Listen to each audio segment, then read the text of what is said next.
Nous allons maintenant voir comment créer de l'interactivité. Donc, je vais créer carrément Geniali. Donc, on peut faire l'interactivité sur l'ensemble des ressources.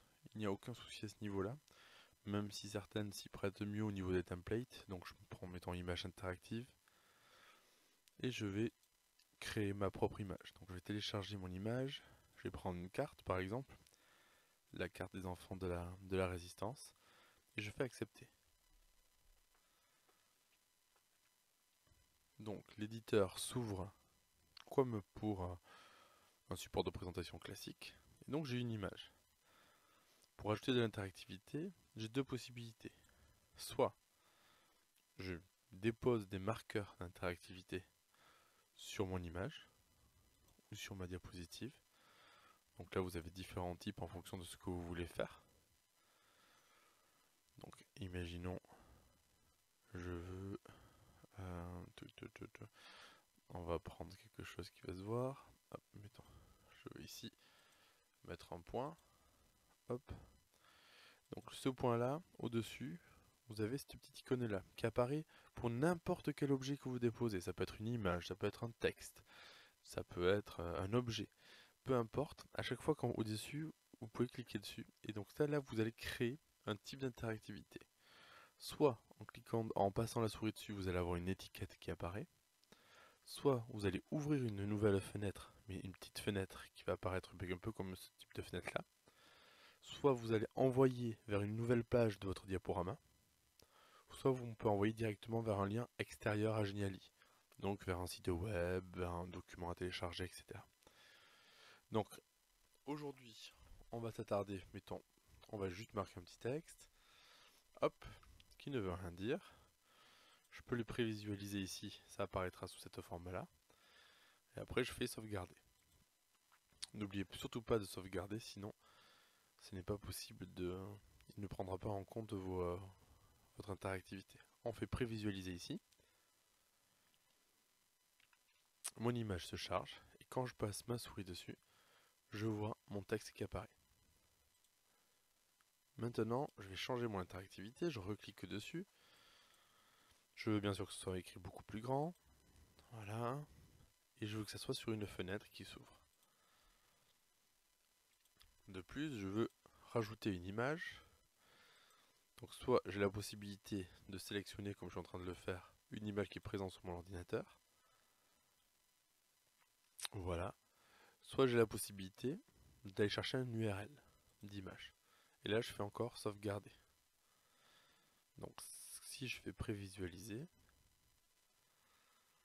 là, quand je passe dessus, il n'y a rien qui se passe à part où on voit la main, donc on sait qu'il y a une interactivité. Je clique dessus.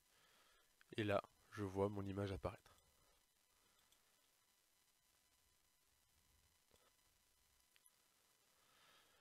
Donc, je reclique sur mon interactivité. Donc là, vous avez différentes possibilités, hein, comme sur un traitement de texte.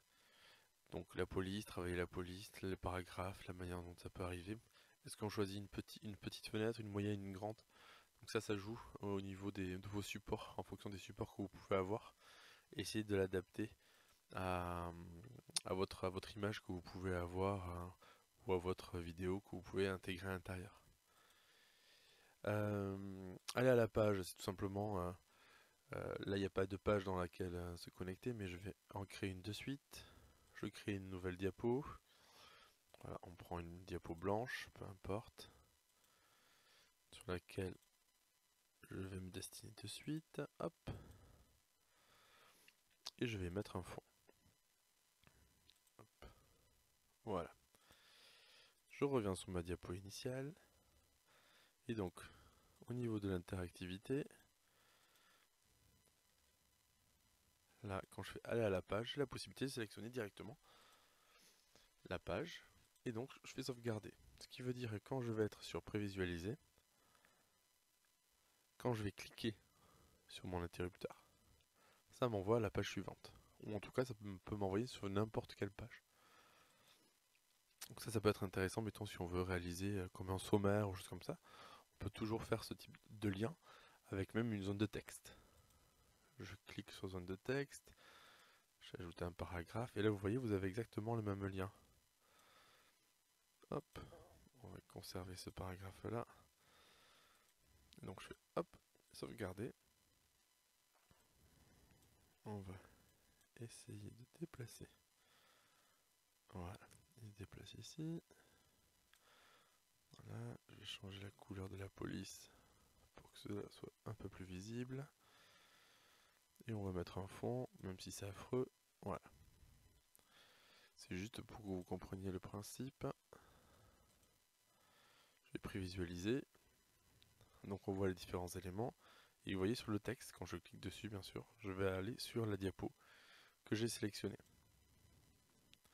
Je peux faire la même chose si je veux, mettons, enrichir ce petit texte d'une vidéo.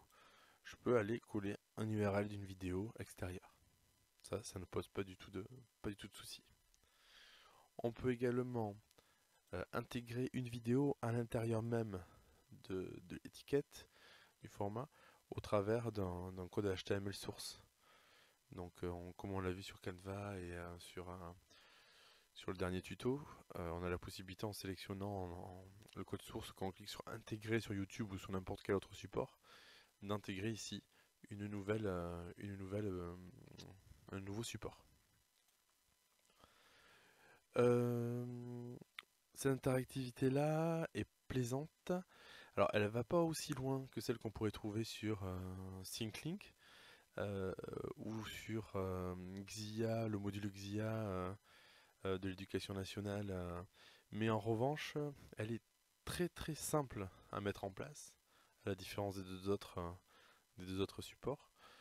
Et c'est vrai que, alors, où on peut rechercher, peut-être c'est sur ThinkLink, la différence c'est que c'est le découpage graphique est plus facile, sachant que là on peut pas découper de zones particulières. En revanche, je peux mettre des zones invisibles. Voilà. Donc soit une fenêtre, soit je choisis, mettons, telle partie, et voilà. Et je vais créer une zone invisible. Quand je vais cliquer dessus, quand je vais passer ma souris dessus, ça m'enverra vers un autre lien. Donc voilà, comment créer des ressources interactives assez simples pour nos élèves ou même pour nous, pour nos présentations à un public plus large.